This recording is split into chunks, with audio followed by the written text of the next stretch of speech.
ओम शांति। आज की मुरली है 3 मार्च 2025 की। सभी मुख्य पॉइंट के साथ देखेंगे आज की मुरली की हेडिंग। बाबा ने कहा, मीठे बच्चे, इस बेहद नाटक को सदा स्मृति में रखो तो अपार खुशी रहेगी। इस नाटक में जो अच्छे पुरुषार्थी और अनन्य है उनकी पूजा भी अधिक होती है। आज की मुरली से प्रश्न है। बाबा ने कहा, कौन सी स्मृति दुनिया के सब दुखों से मुक्त कर देती है? हर्षित रहने की युक्ति क्या है? उत्तर है, सदा स्मृति रहे कि अभी हम भविष्य नई दुनिया में जा रहे हैं। भविष्य की खुशी में रहो तो दुख भूल जाएंगे। विघ्नों की दुनिया में विघ्न तो आएंगे, लेकिन स्मृति रहे कि इस दुनिया में हम बाकी थोड़े दिन हैं तो हर्षित रहेंगे। आज की मुरली से गीत बजा है, जाग सजनिया जाग। आज की मुरली से पहला मुख्य पॉइंट है, ध्यान से सुनेंगे। बाबा ने कहा, इस दुनिया में कितने अथाह दुख हैं तुम जानते हो। अभी बाकी थोड़ा समय है, हम जा रहे हैं नई दुनिया में। भविष्य की खुशी रहती है तो वह इस दुख को उड़ा देती है। लिखते हैं, बाबा बहुत विघ्न पड़ते हैं, घाटा पड़ जाता है। बाप कहते हैं, कुछ भी विघ्न आए, आज लखपति हो कल कखपति बन जाते हो।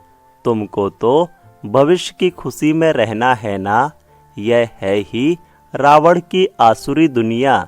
चलते चलते कोई ना कोई विघ्न पड़ेगा। इस दुनिया में बाकी थोड़े दिन हैं, फिर हम अथाह सुखों में जाएंगे। बाबा कहते हैं ना, कल सावरा था, गवाड़े का छोरा था। अभी बाप हमको नॉलेज दे, गोरा बना रहे हैं।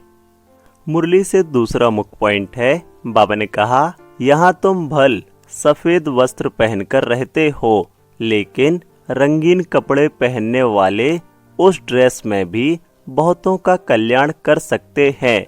माताएं अपने पति को भी समझाती हैं। भगवानुवाच है, पवित्र बनना है। देवताएं पवित्र हैं, तब तो उनको माथा टेकते हैं। पवित्र बनना तो अच्छा है ना।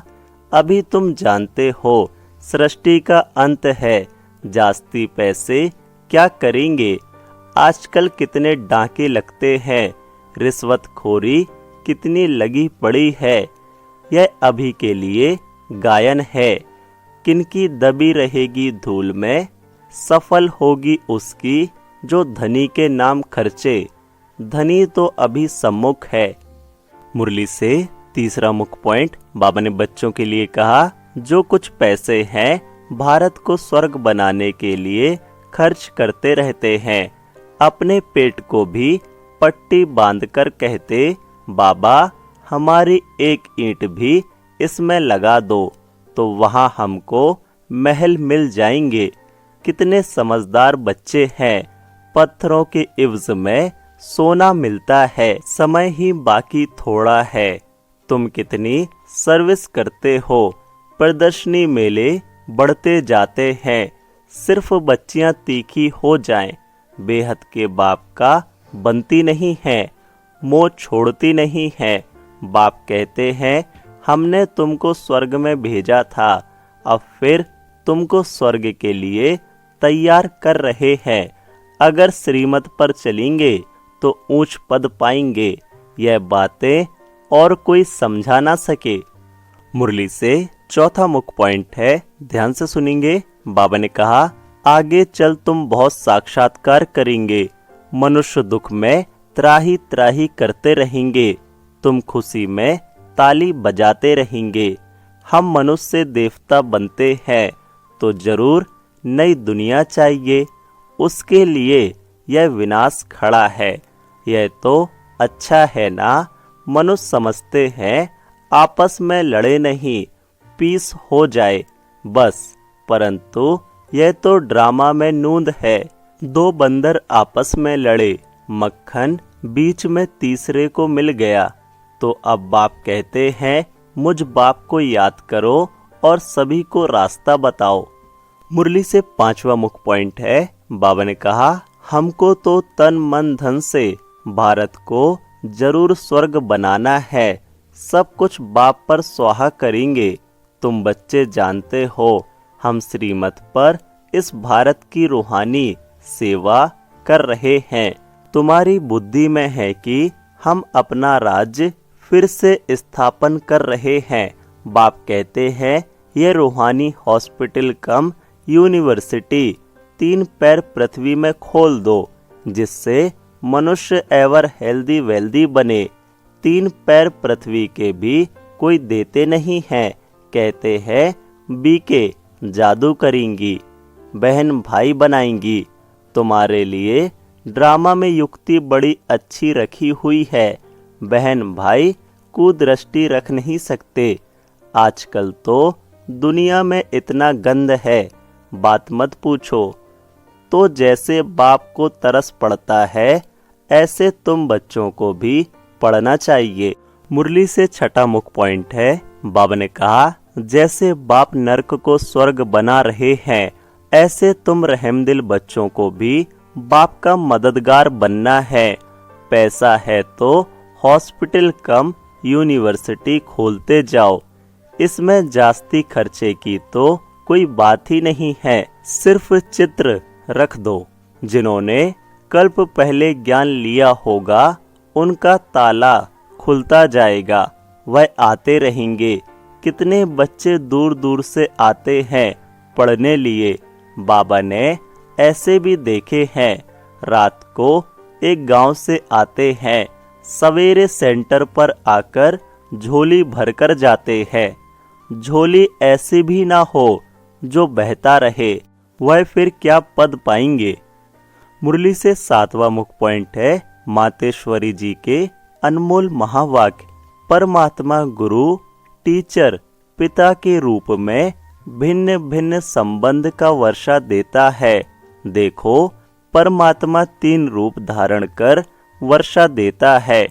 वह हमारा बाप भी है, टीचर भी है, तो गुरु भी है। अब पिता के साथ पिता का संबंध है, टीचर के साथ टीचर का संबंध है, गुरु से गुरु पने का संबंध है। अगर पिता से फारक्ती ली तो वर्षा कैसे मिलेगा। जब पास होकर टीचर द्वारा सर्टिफिकेट लेंगे तब टीचर का साथ मिलेगा। अगर बाप का वफादार फरमानदार बच्चा हो, डायरेक्शन पर नहीं चले तो भविष्य प्रारब्ध नहीं बनेगी, फिर पूर्ण सदगति को भी नहीं प्राप्त कर सकेंगे, ना फिर बाप से पवित्रता का वर्षा ले सकेंगे। मुरली से 8वां मुख्य पॉइंट, मातेश्वरी जी के अनमोल महावाक्य। परमात्मा की प्रतिज्ञा है, अगर तुम तीव्र पुरुषार्थ करोगे तो तुमको 100 गुना फायदा दे दूंगा। सिर्फ कहने मात्र नहीं, उनके साथ संबंध भी गहरा चाहिए। अर्जुन को भी हुक्म किया था कि सबको मारो, निरंतर मेरे को याद करो। परमात्मा तो समर्थ है, सर्वशक्तिवान है, वो अपने वायदे को अवश्य निभाएगा।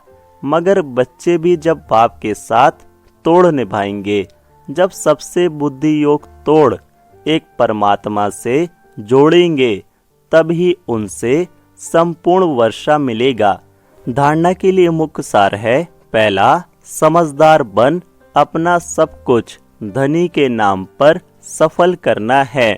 पतितों को दान नहीं करना है, सिवाय ब्राह्मणों के और कोई से भी कनेक्शन नहीं रखना है।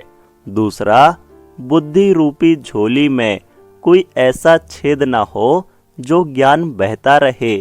बेहद का बाप बेहद का वर्षा देने लिए पड़ा रहे हैं। इस गुप्त खुशी में रहना है, बाप समान रहमदिल बनना है। आज की मुरली से वरदान है, बाबा ने कहा, संपन्नता द्वारा संतुष्टता का अनुभव करने वाले सदा हर्षित विजयी भव। डिटेल है, जो सर्व खजानों से संपन्न है वही सदा संतुष्ट है। संतुष्टता अर्थात संपन्नता। जैसे बाप संपन्न है, इसलिए महिमा में सागर शब्द कहते हैं। ऐसे आप बच्चे भी मास्टर सागर अर्थात संपन्न बनो तो सदा खुशी में नाचते रहेंगे। अंदर खुशी के सिवाय और कुछ आ नहीं सकता।